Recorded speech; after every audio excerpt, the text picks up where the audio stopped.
NASA continues to release new images and videos from their latest moon mission, exposing themselves more with each one.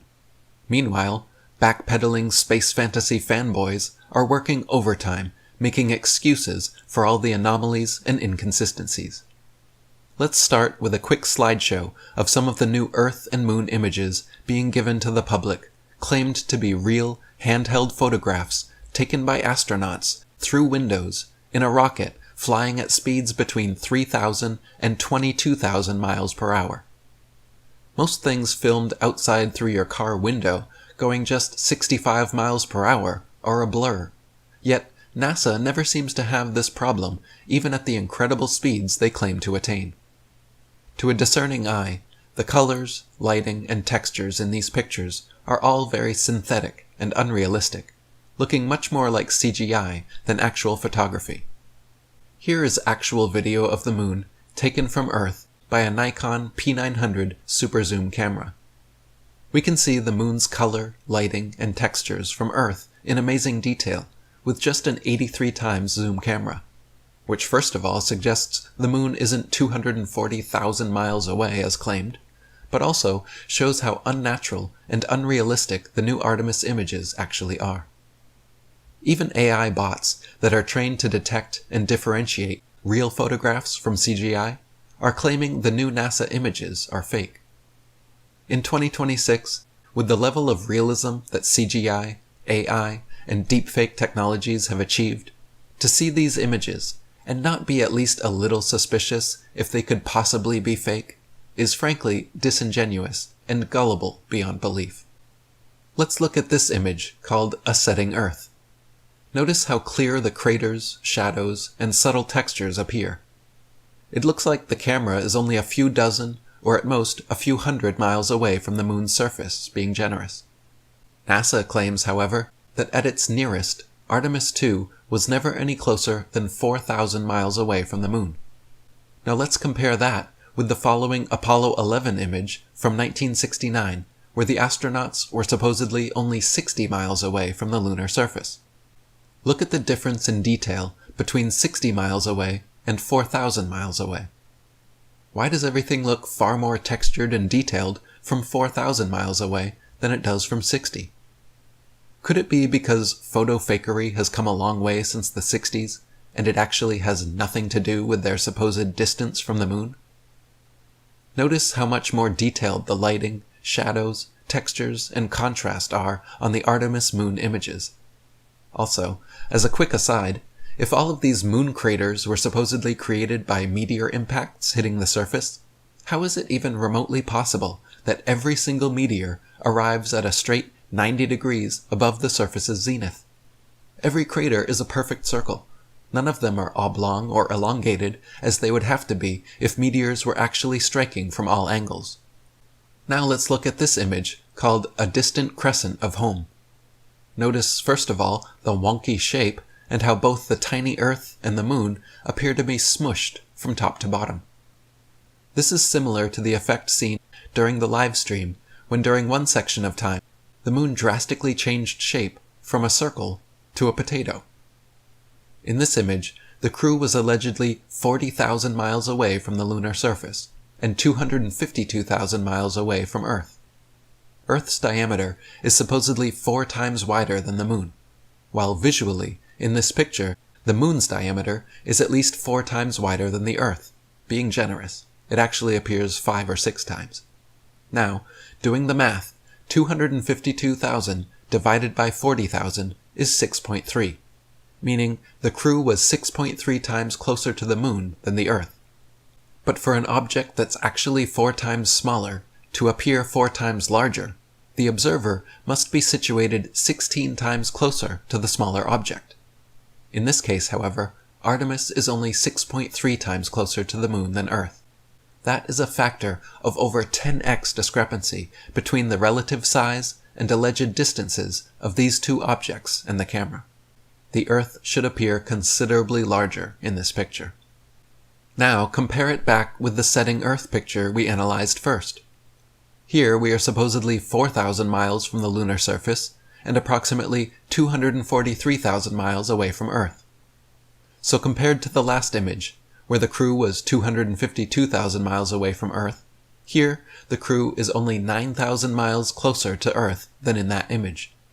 That is a factor of approximately 4%, meaning the size of the Earth should only change a maximum of 4% between the two pictures.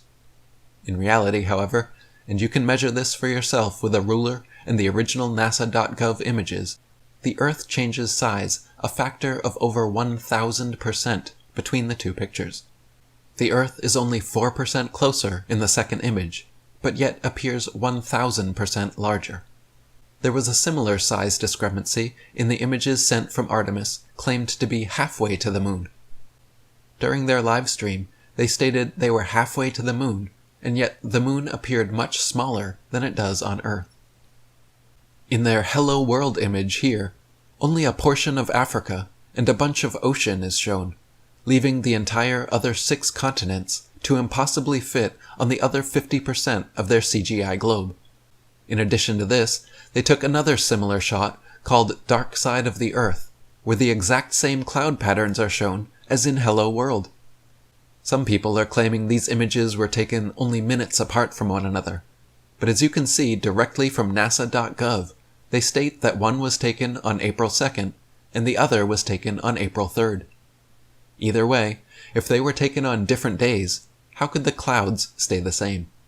And if NASA has written it wrong on their own website, and these were taken the same day, how can the brightness of Earth change so much when the Sun, the only light source in space, is fully eclipsed by the Earth?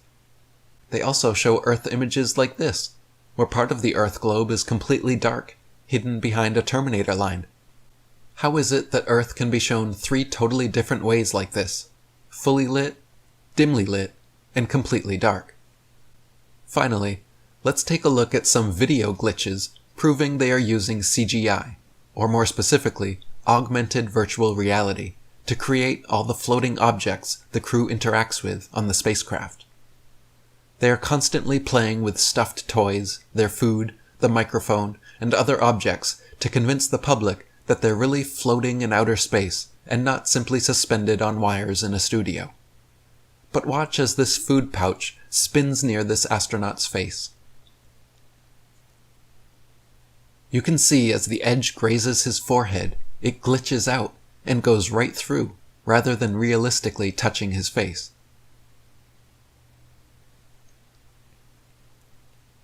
There is no change in direction of the pouch from hitting his head, and instead, it just continues floating right through, as if he wasn't there at all.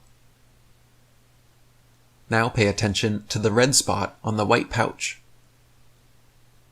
As the pouch spins around slowly, the red dot doesn't spin with the pouch. For several frames, you can see the red dot stay in exactly the same shape and space, not realistically moving and turning with the rest of the bag. Then, as the bag continues to turn, at one point, you can see the red dot just vanishes completely. For several turns, the bag continues spinning around, but the red dot is nowhere to be found. And then, finally, after some more turns, the red dot mysteriously and inexplicably reappears. This is because these are digital and not physical objects which they are interacting with, using a technology called augmented virtual reality. By wearing special VR contact lenses, you are able to see a digital overlay of pre-rendered interactable 3D objects within your physical 3D space. The objects do not exist in physical space, but are seen and interactable live in real time through the use of this technology. Remember, NASA takes over $70 million per day of American taxpayer money. A big-budget Hollywood movie like Gravity, starring Sandra Bullock, was filmed 100% on Earth, using nothing but wires, green screens, and CGI. That movie cost $100 million to make. That's NASA's budget for a day and a half. Imagine what kind of movie can be made with NASA's yearly budget of $24 billion.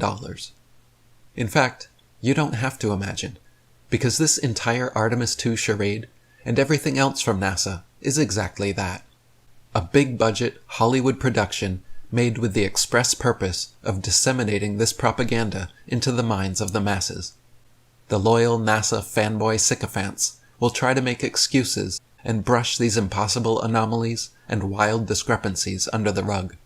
But the more discerning amongst us are waking up.